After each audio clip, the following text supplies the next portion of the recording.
नमस्कार। आज আমরা আবার ফিরে এলাম আমাদের 21তম পর্বে এবং বিগত 20তম পর্বে আমি দেখিয়েছিলাম কিভাবে তিতাল বলটিকে বাজানো হয় এবং তার পূর্ণ পরিচয় আমি সবাইকে দিয়েছিলাম। নিশ্চয়ই সেগুলো তোমরা বাড়িতে অনুশীলন করেছো এবং তৈরি করেছো।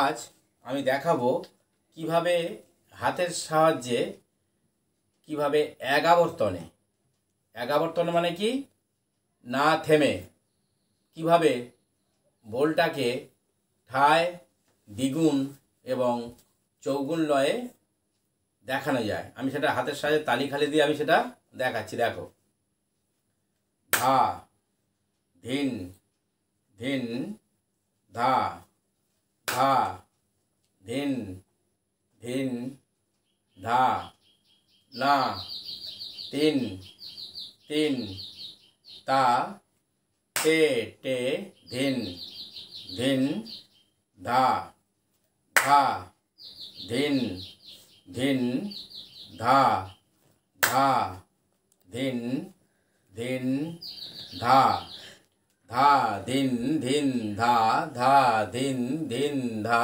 না তিন তিন তা তেটে ধিন ধিন ধা ধা ধিন ধিন ধা ধা ধিন ধিন ধা না তিন তিন তা তেটে ধিন ধিন ধা ধা ধিন ধিন ধা ধা ধিন ধিন ধা না তিন তিন তা তেড়ে ধিন ধিন ধা ধা ধিন ধিন ধা ধা ধিন ধিন ধা না তিন তিন তা তেড়ে ধিন ধিন ধা ধা ধিন ধিন ধা ধা ধিন ধিন ধা তিন তা তেড়ে ধিন ধিন ধা ধা ধিন ধিন ধা ধা ধিন ধিন ধা না তিন তিন তা তেড়ে ধিন ধিন ধা ধা।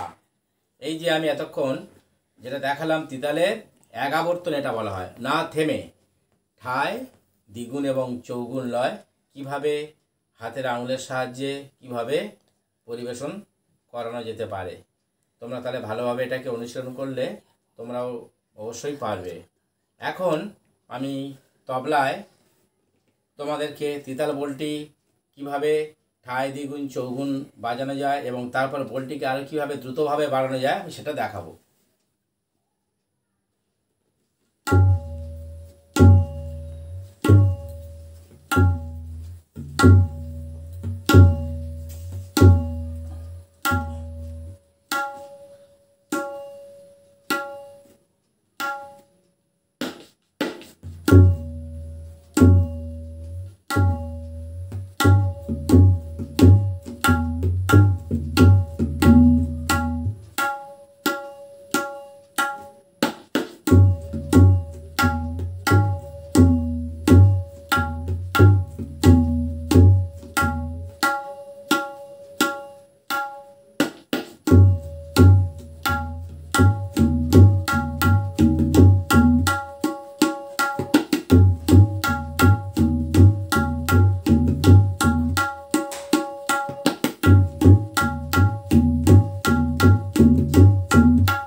তাহলে আজ আমার এই পর্বে তোমরা কিভাবে এগাবর্তনের তিতাল বোলটিকে হাতের সাহায্যে তালিখালি দিয়ে দেখানো যায় সেটাও শিখলে, কিভাবে লয়টাকে ঠায়, দ্বিগুণ, চৌগুণ এবং আরও বেশি দ্রুতভাবে বাজানো যায় সেটাও আমি আজ আমার এই পর্বে তোমাদেরকে দেখালাম।